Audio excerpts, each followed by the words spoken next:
Câmera do smartphone versus olho humano.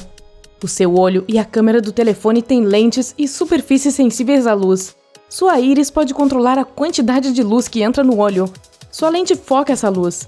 A retina, uma superfície sensível à luz na parte de trás do olho, recebe a imagem. Em seguida, ela usa os nervos ópticos para enviar impulsos ao seu cérebro. E por fim, o cérebro interpreta o que você vê no momento.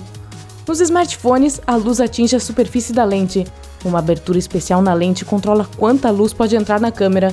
Depois disso, a luz chega a um sensor de imagem, que é algo como a retina no seu olho. Curiosamente, tanto a retina quanto o sensor do telefone recebem imagens de cabeça para baixo e as invertem para a posição correta. Acelerômetro do smartphone versus ouvido interno humano. Existem canais em forma de loop no ouvido interno. Eles contêm sensores pequenos e fluidos que parecem cabelo e servem para impedir que você perca o equilíbrio. Dentro dessas células ciliadas existem pequenas partículas. Elas monitoram a posição da sua cabeça em relação ao movimento e à gravidade. Isso ajuda você a não se confundir enquanto se move para frente e para trás em um carro ou para cima e para baixo em um elevador. Para descobrir sua localização, seu smartphone usa um acelerômetro, assim como seu corpo usa o ouvido interno. O acelerômetro mede forças como gravidade, movimento e vibrações. Também ajuda o dispositivo a entender de que lado está o lado certo que deve ficar para cima. Processador do smartphone versus córtex humano. O córtex cerebral é a parte mais desenvolvida do seu cérebro. Ele é responsável por inúmeros processos que acontecem no seu corpo. Suas habilidades de percepção, atenção, pensamento, linguagem e resolução de problemas, e até a maneira como você se comunica com os outros e move seus membros. Tudo isso é possível graças ao seu córtex. Mas não se preocupe, seu smartphone tem um processador para fazer as mesmas coisas. É o hub central do aparelho. Ele recebe e executa diversos comandos, realizando bilhões de cálculos por segundo. Ele também controla tudo o que está acontecendo no seu telefone e garante que ele funcione devidamente.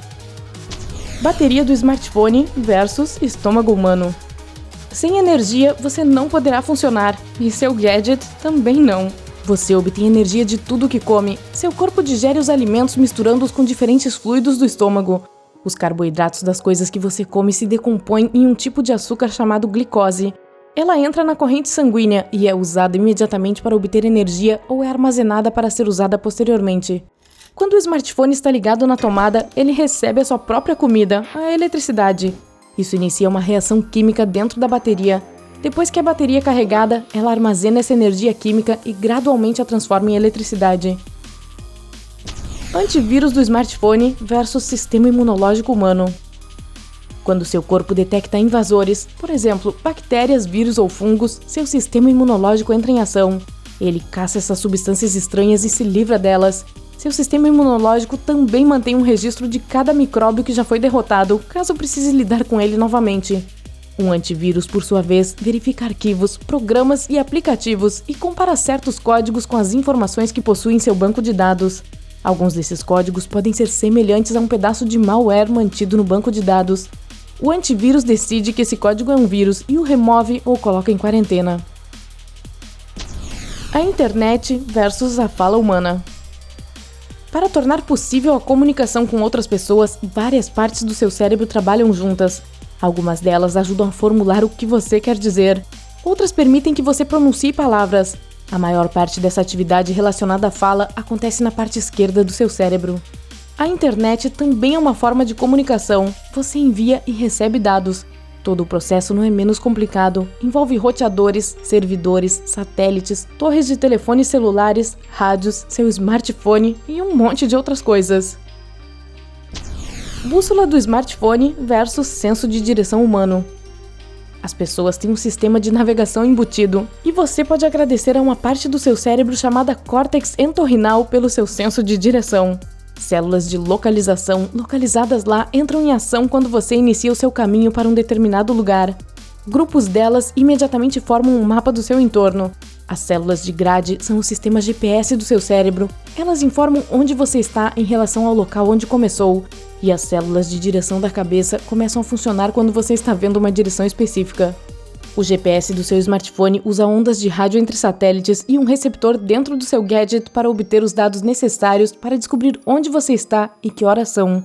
Seu telefone também pode ter um sensor chamado magnetômetro. Ele mede a direção e a força dos campos magnéticos. Em seguida, seu gadget analisa essas informações e descobre a sua localização. Alarme do smartphone versus relógio do corpo humano. O seu relógio biológico é o alarme interno do seu corpo que mantém a noção do tempo. Ele diz a você quando é hora de comer, dormir, trabalhar mais e relaxar. É controlado por um grupo de células do seu cérebro que reagem à luz e à escuridão. Além disso, todas as células do seu corpo têm um relógio próprio e seguem um ciclo de 24 horas. É por isso que o jet lag atrapalha tanto o seu relógio biológico. Há um limite para o quanto você pode reajustar seu relógio biológico de uma só vez. O alarme do seu smartphone é muito menos complexo do que o relógio do seu corpo. Você define a hora e é acordado exatamente quando precisa. Ou você pode escolher um aplicativo especial que siga seu padrão de sono e o acorde em um estágio leve de sono. Cartão de memória do smartphone versus hipocampo humano. O hipocampo é uma parte do cérebro que é responsável pela aprendizagem e pelas memórias. Graças a ele, você pode formar memórias de curto e longo prazo e navegar no espaço. O hipocampo também é o lugar onde as memórias de curto prazo se transformam em lembranças de longo prazo. Quando você coloca um cartão de memória no seu smartphone, pequenas correntes elétricas do aparelho movem elétrons no chip de memória flash. É assim que os dados são escritos. Quando você apaga as informações, uma voltagem ligeiramente mais alta é aplicada. A propósito, um cartão SD geralmente não pode armazenar os dados por mais de 10 anos. As células de dados nele têm uma certa carga que se dissipa com o tempo. Microfone do smartphone versus ouvido humano. Seu ouvido externo reúne ondas sonoras e as envia para o tímpano. Ele vibra e aciona 3 ossos minúsculos no ouvido médio. Isso faz com que o fluido no ouvido interno se mexa. Células semelhantes a cabelos, localizadas ali, dobram e produzem impulsos elétricos. Eles são enviados para o cérebro, que interpreta esses impulsos como sons. O seu smartphone usa um microfone em miniatura que precisa de pouca energia para funcionar e não ocupa muito espaço, assim como aquelas mini estruturas no seu ouvido. Ondas sonoras atingem o microfone.